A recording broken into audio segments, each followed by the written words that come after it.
오늘 거룩한 성일에 본문 말씀에 근거해서 종말을 대비하라, 그런 제목의 말씀으로 은혜를 나누겠습니다. 요즘에 우리는 길거리 가면 길거리가 한산해서 이게 사람이 그려질 것도 있지만 사람 보면 또 무서운 것도 있어요. 첨단 장비들이 요즘엔 멀티미디어들이 많이 이렇게 개발이 돼서 이 첨단 장비들도 무서워요. 이걸 사용해서 여러 가지로 악용하는 것들이 많기 때문에 그렇지 않습니까? 이게 모든 세상이 이렇게 무섭기도 하고 그립기도 하고, 이거 참 무섭게 태풍도 불어오고 무서운 종말 시대에 사는 것 같습니다. 종말입니다. 이러한 때 우리가 무엇을 깨달아야 될까?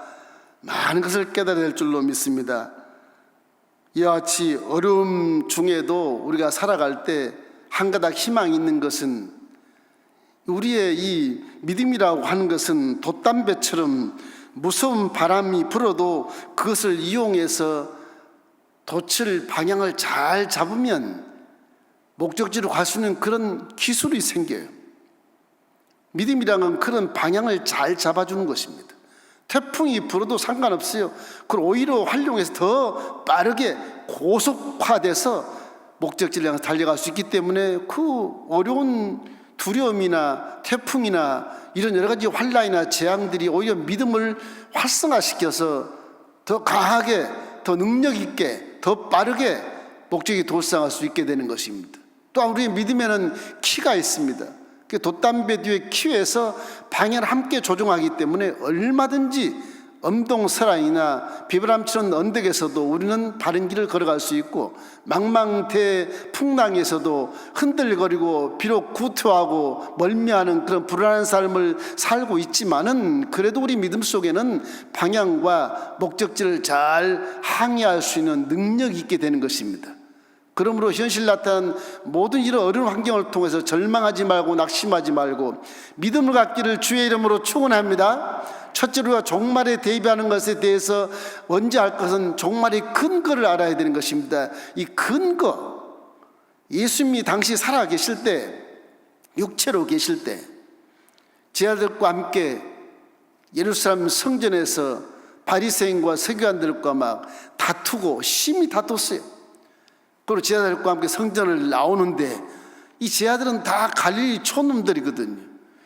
갈릴리 촌사람들이 이 서울 같은 데 와서 보니까, 이야, 하나님이 계신 예루살렘 성전이 이렇게 휘황찬란하고 멋있구나, 막 감탄하는 겁니다. 감탄하는 것입니다. 그걸 보고 제자들이 예수님께 질문을 해요.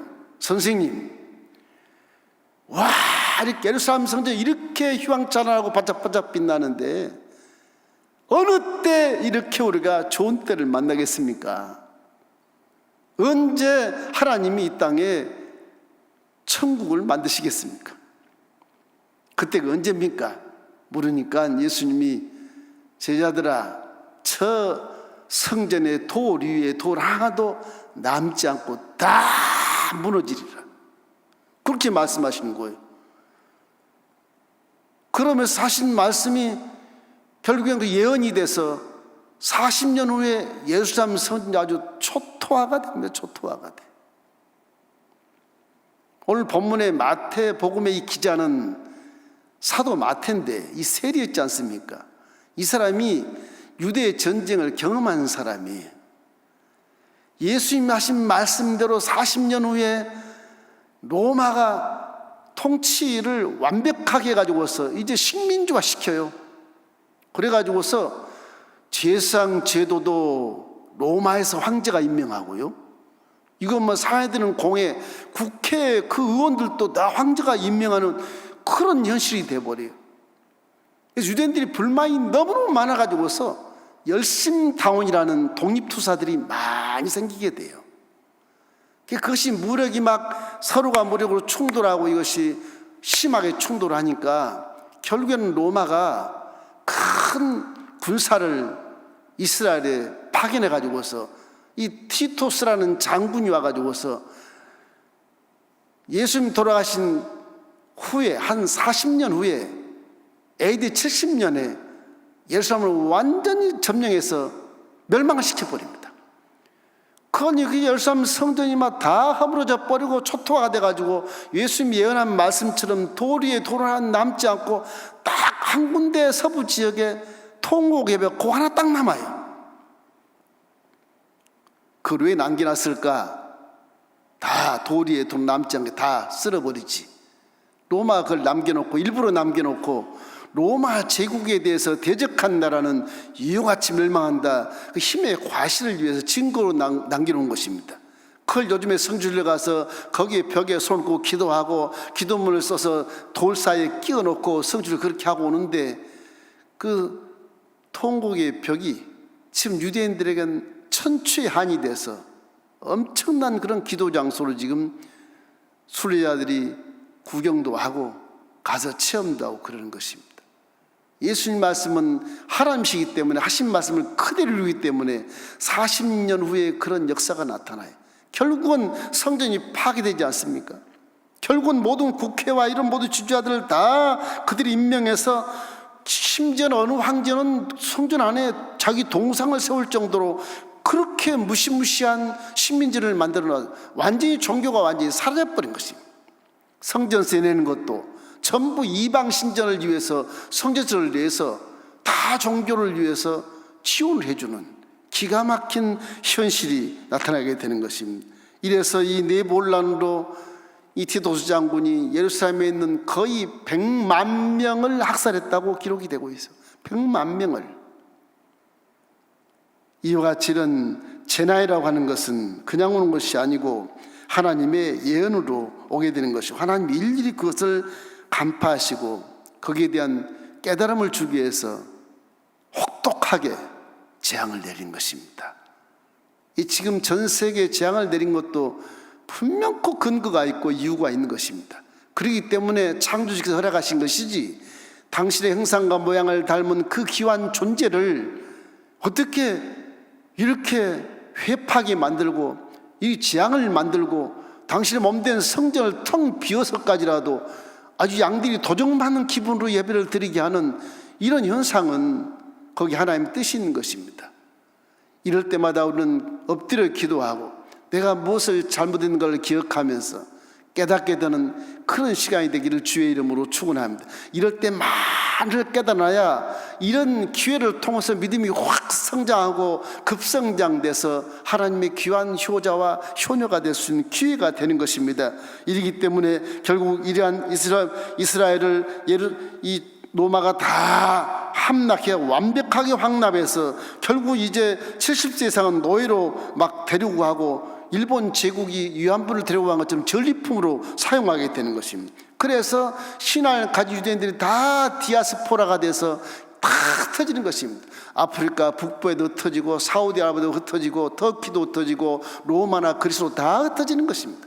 디아스포라가 그때부터였어야 해서 카타콤의 지하 동굴에 숨어서 수백 년을 살아가는 그런 기가 막힌 세월을 맞이하게 되는 것입니다.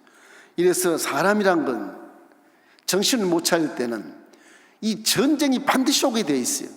전쟁에서 피를 보아야 나라가 중요한 걸 알고 피를 보아야 이게 자기가 깨닫게 되는 것입니다. 거기에 무슨 휴머니즘이 어디 있어요? 거기 무슨 인정이 어디 있어요? 없어요. 내 생존만을 위해서 살게 돼.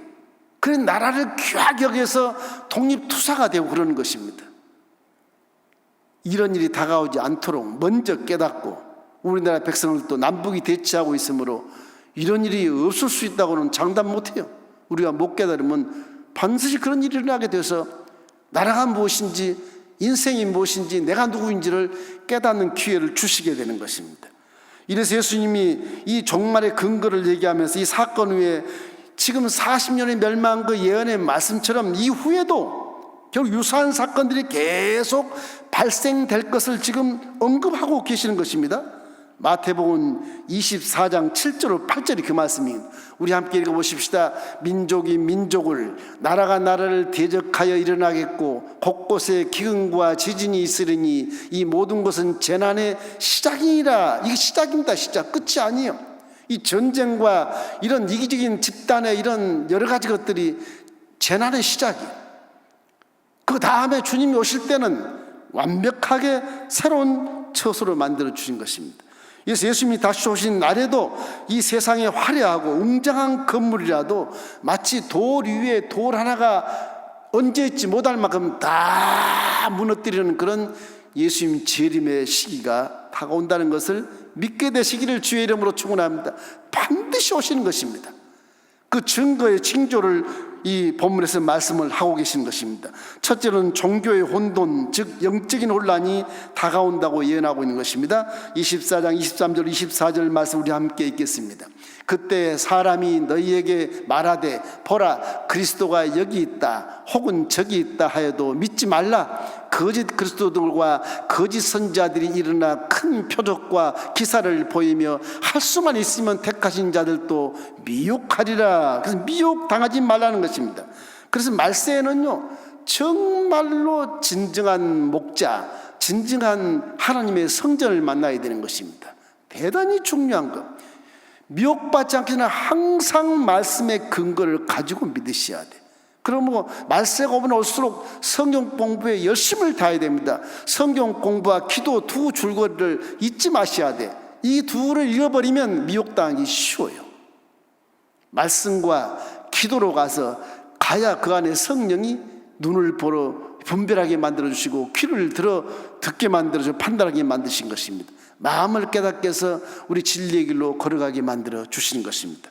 또한 두 번째는 우주 전체가 흔들린다고 말하는 것입니다. 기상이변이 생긴다고 예언한 것입니다. 29절 말씀 우리 함께 읽겠습니다. 그날 환난 후에 오직 해가 어두워지며 달이 빛을 내지 아니하며 별들이 하늘에서 떨어지며 하늘의 권능들이 흔들리리라. 그래서 우주가 흔들려. 기상이변은 말할 것도 없고 지금 현재 우리 현상들이 다 이렇게 나타나는 것을 여실히 성경에서 2000년 전에 예수님께서 지금 예언해 주고 계시는 것입니다. 이 중요한 사실은 세월을 내갈수록 지금 이 징조들이 계속 가속화가 돼서 수많은 그런 사건들이 빈번해지고 있다는 사실을 기억할 때 이제는 말세의 지말에 왔구나, 그런 것을 깨달을 수 있어요. 기도하다 갑자기 오늘 아침에 시원한 바람이 부니까 오늘 주님이 오실래나 이런 생각이 드는 겁니다. 세 번째는 종말의 가장 절정의 징조가 뭐냐? 세계 복음화를 주님이 끝에서 말씀하시요 24장 14절 말씀 우리 함께 읽겠습니다.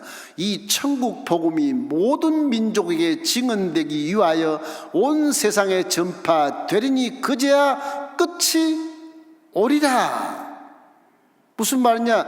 복음이 세상 하나님의 형상과 모양을 닮은 인류들에게 다 전파되어야 끝이 온다. 우리나라는 이미 다 전파됐습니다. 우리나라는 이미 끝이 왔어요. 지금 끝이 왔어요.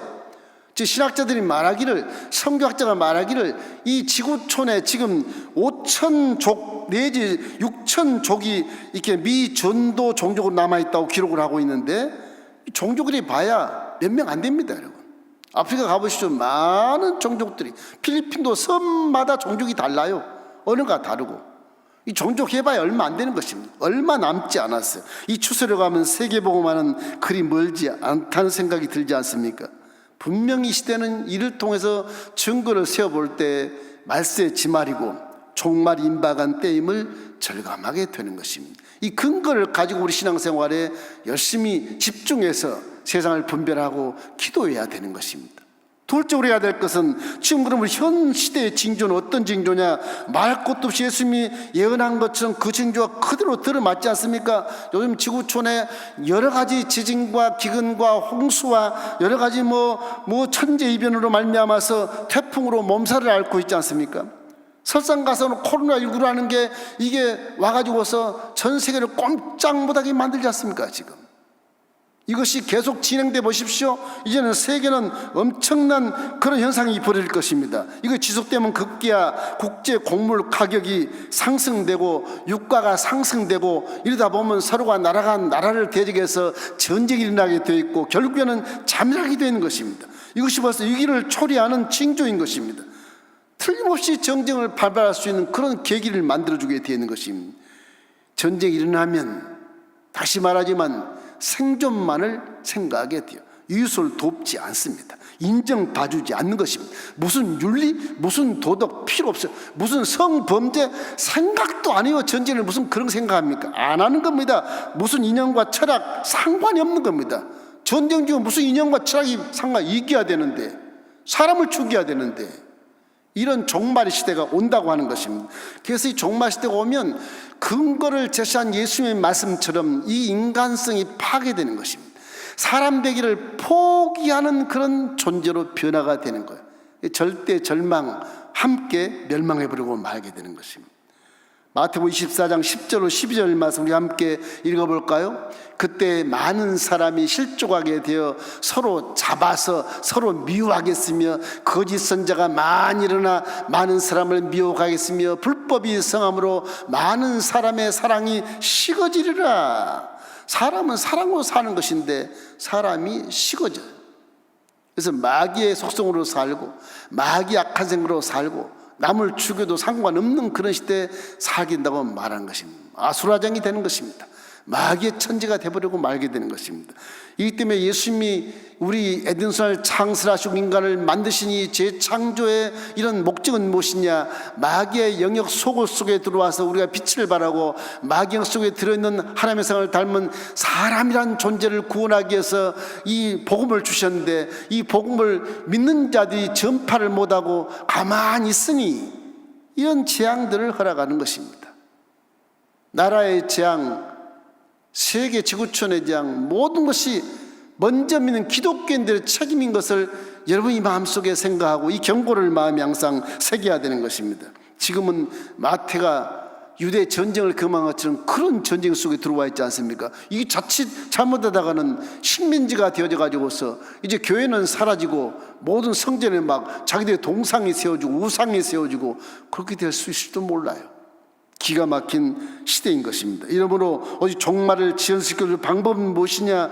우리가 말씀 속에 집중하고 열심히 기도해서 깨달을 것 다 깨닫고 스스로 회개해서 하나님이 원하시는 모습으로 뒤돌아서서 회복해야만이 다시 예전처럼 우리 함께 모여서 얼굴을 대면하면서 아름답게 하나님께 예배드리는 효자 효녀의 모습이 되게 되는 것입니다. 너무나도 기가 막혀서 영상 시연을 지금 하고 있는 것입니다. 제가 지금 이 영상에 나오시는 우리 성도님들 몇 분만 이렇게 봐도 조금 위로가 되고 그래요. 보고 이렇게 설교를 하는 것처럼 보시기 때문에 여러분 많은 분들이 이제 나와서 함께 수천 명이 나와서 함께 이렇게 예배 드릴 수 있는 그런 모습이 보였으면 더 기뻐하고 더 좋아질 것 같습니다. 우리 모두가 하나님께 영광을 많이 돌리는 그런 마음으로 회개하고 이런 영상을 통해서라도 우리가 악한 데 사용하지 않고 선하고 하나님 영광을 위해 사용한다면 하나님이 모든 첨단 과학도 더 발전시켜 주실 것입니다. 여러분 하나님께 영광 되기를 주의 이름으로 축원합니다. 세 번째 중요한 것은 이제 이러한 종말의 시대에 성도의 자세는 무엇이어야 될 것인가를 우리가 마음속에 새겨야 되는 것입니다. 이런 시대에 우리는 과연 어떻게 살아야 될까? 말 것도 없이 진리의 말씀으로 돌아서야 되는 것입니다.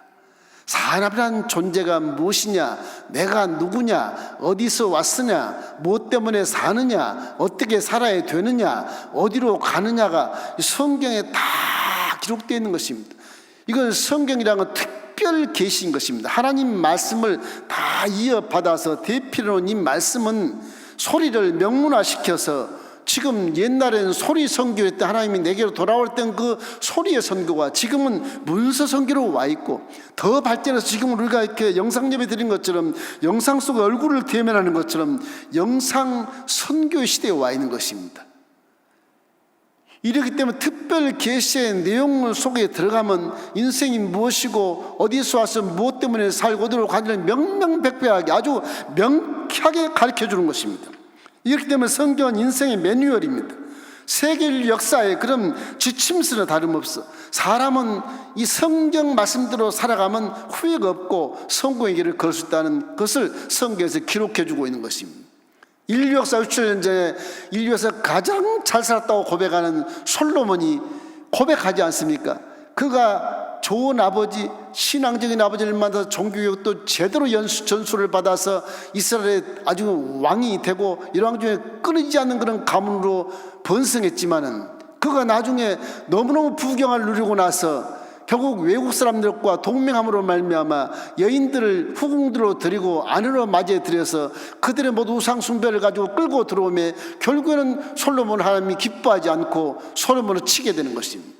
솔로몬이 그 재앙 속에서 하는 말씀입니다. 전도서 12장 13절 말씀입니다.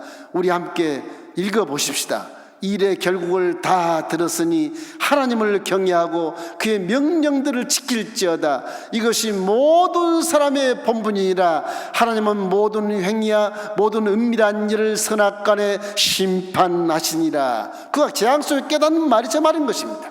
사람들이여, 하나님을 닮은 피조물들이여, 창조주를 기억하고 그를 경외하고 그의 입술에 나오는 말씀을 지켜서 행해라. 이것이 사람됨의 본분이라고 말하는 것입니다.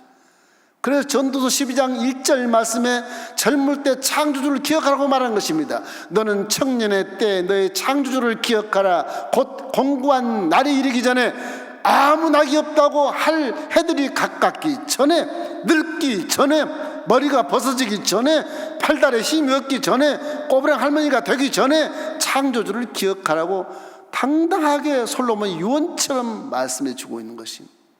이것을 우리의 마음에 새긴다면 말씀 속에 들어가 살려고 발버둥을 치고 말씀을 많이 깨달아 알면 이단 사설 전혀 인정하지 않습니다. 유혹받지를 않게 돼 있어요. 모르니까 유혹을 받는 것이나 모르니까. 저도 1개월 전에 눈물을 흘려 기도할 때가 있어요. 우리 교회 집사님 한 분이 이단에 빠졌어요. 기가 차요, 기가 차요. 몰라서, 무식해서 주일만 나오시더니 결국은 그렇게 돼요. 성경을 모르니까 빠져버린 것입니다. 얼마나 마음이 애석하고 참 목자로서 양을 잃은다는, 빼앗긴다는 게 얼마나 기가 막힌지. 더군다나 코로나 이런 시대에 어떻게 할 수도 없고 신방 갈 수도 없고 이거를 도대체 어떻게 해야 될 것인가. 전화로 아무리 얘기를 해도 듣지를 않아요. 스스로 자멸길에 빠져가고 구렁텅이에 빠지는 그런 모습을 봤을 때 종의 마음이 너무 안타까운 것입니다.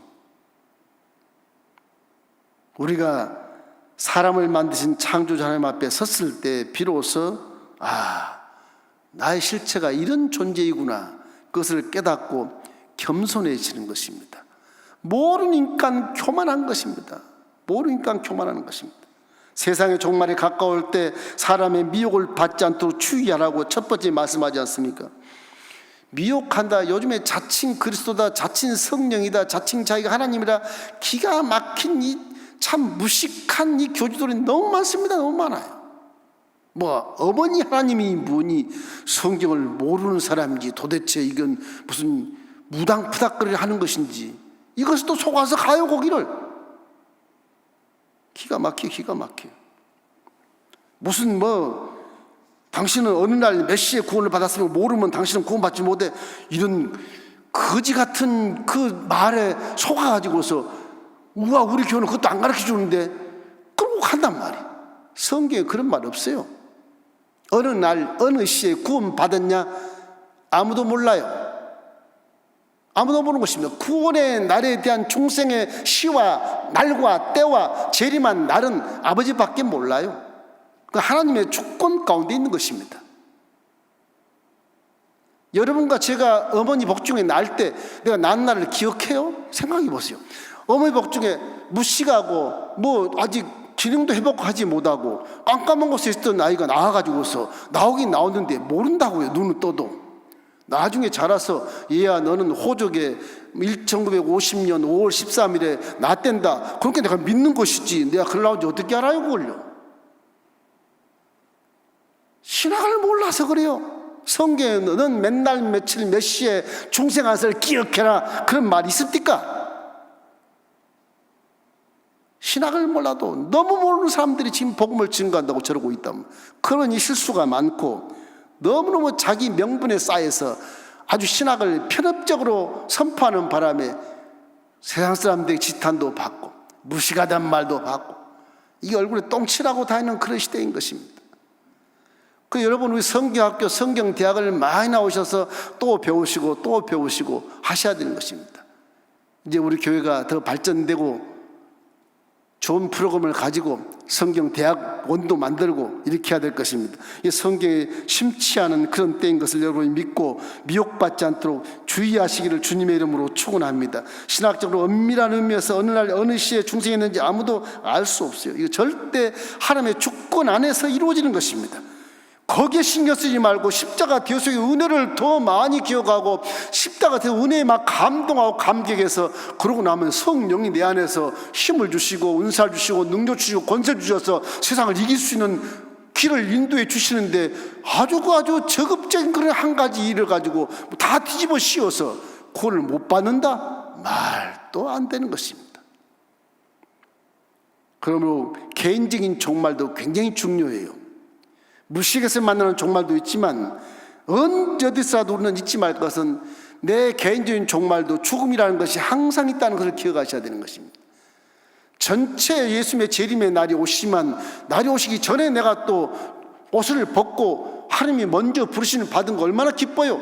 예수님 재림 오는 것보다 그때 올라간 게 전에 올라간 것이 혼상 기쁩니다. 오히려 저 재난과 환난을 또 경험하고 그걸 바라보고 울고불고 애통하고 그럴 바에야 내가 사명 다 감당하고 주님이 환난전에 빨리 부르시면 할렐루야 그리고 올라가시는 것이 더 중요한 것입니다. 더 기쁘지 않겠습니까?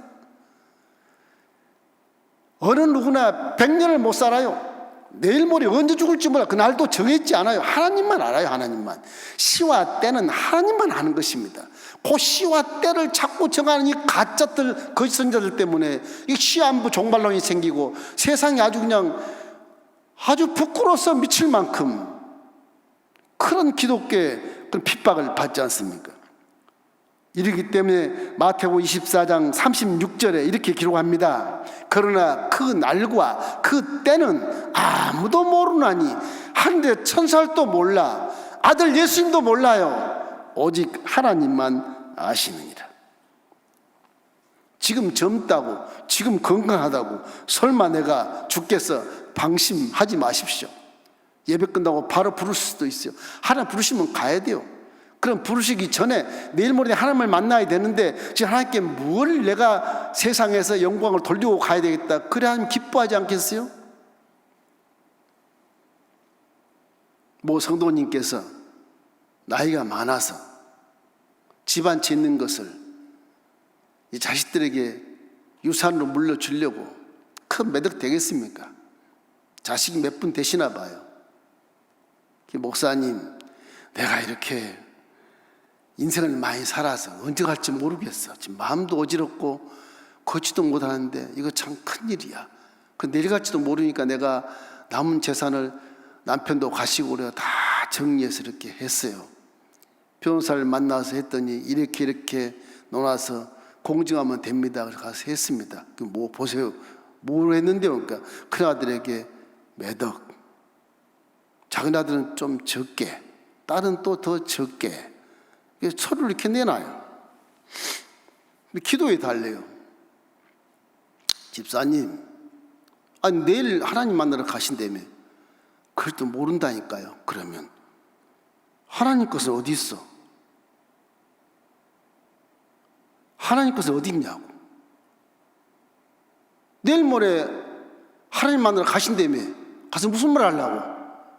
너 세상에 있는 내 성전에 위에서 거기에는 유산을 안 줬냐? 그 믿음을 인정하시겠어요? 아이고 목사님 나 그건 몰랐어. 누가 가르치지도 않았어. 몰랐어. 미안해.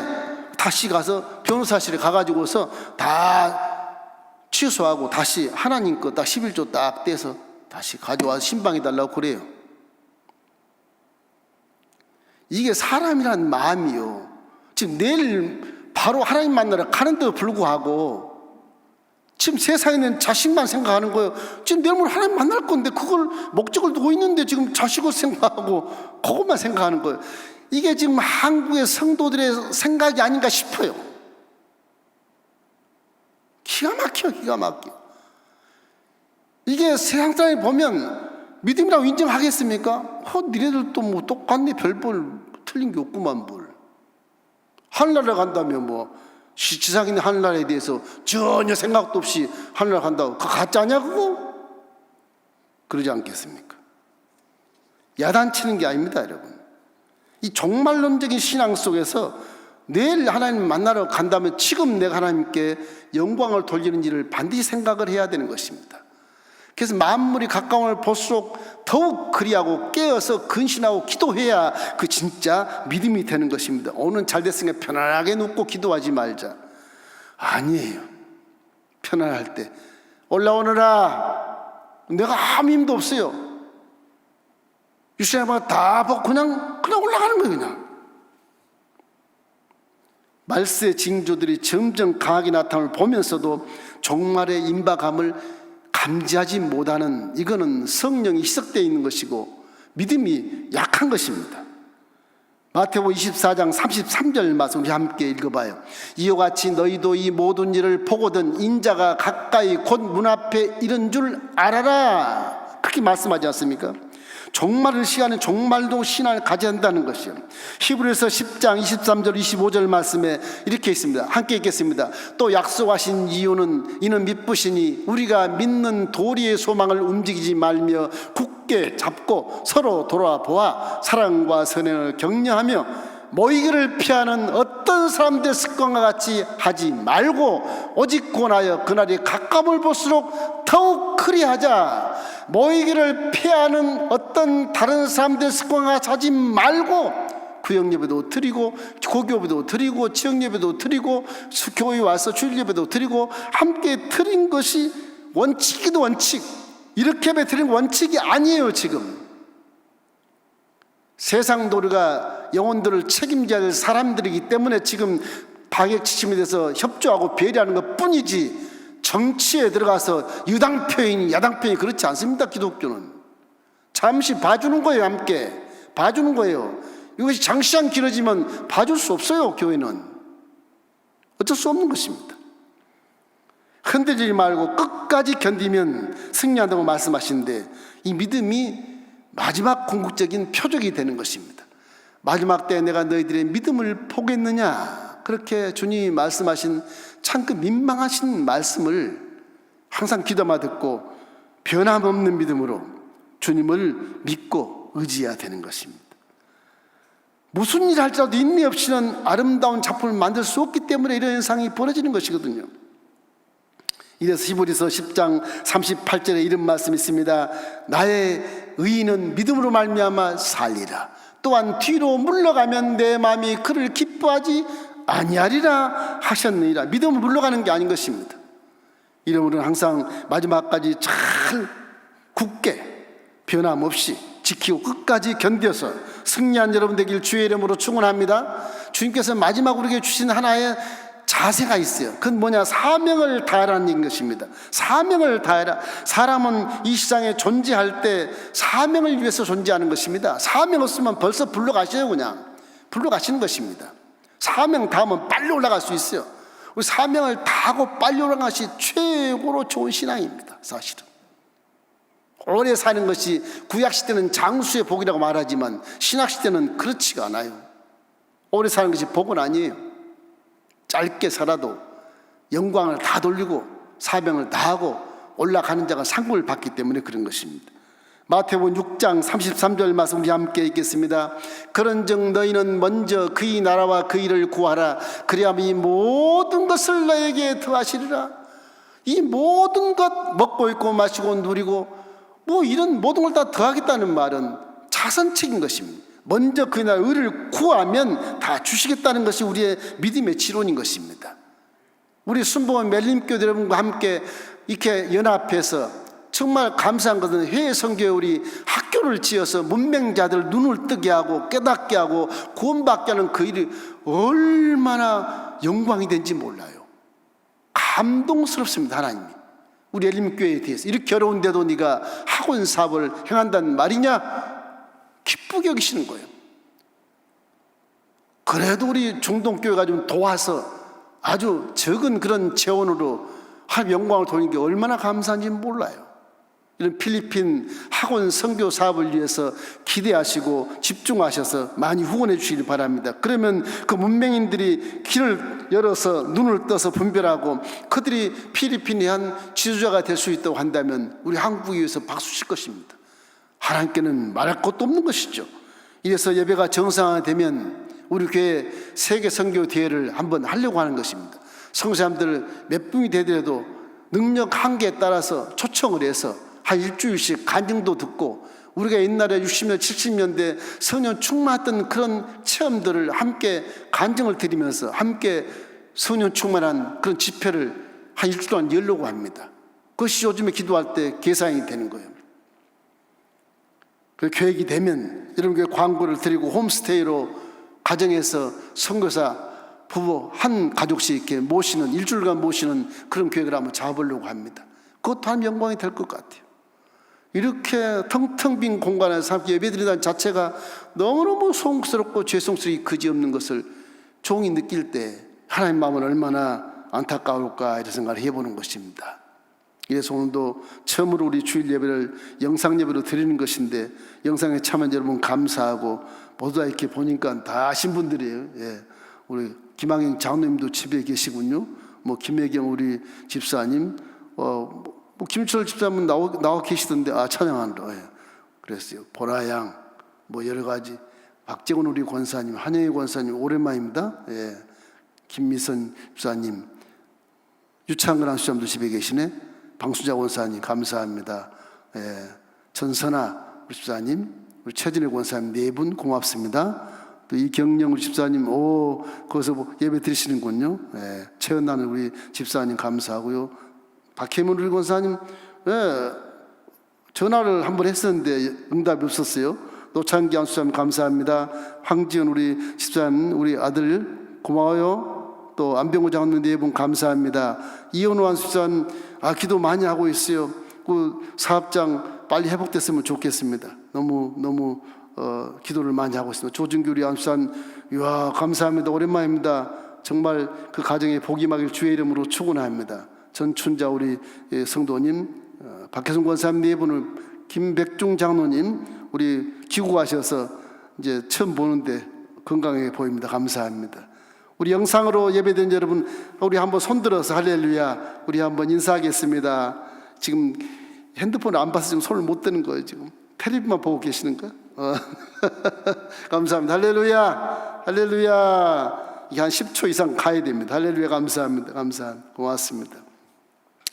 그럼 우리 종말이 가까워졌고 인생도 얼마 남지 모른다는 그런 개념 속에서 종말이나 개인적인 종말이나 할 것 없이 이 말세지 말에 만물이 가까움을 볼수록 더욱 깨어서 근신하여 기도하고 그리고 구원의 확신을 가지고 정결한 신부의 삶을 살아야 이게 빨리 코로나가 사라질 것입니다.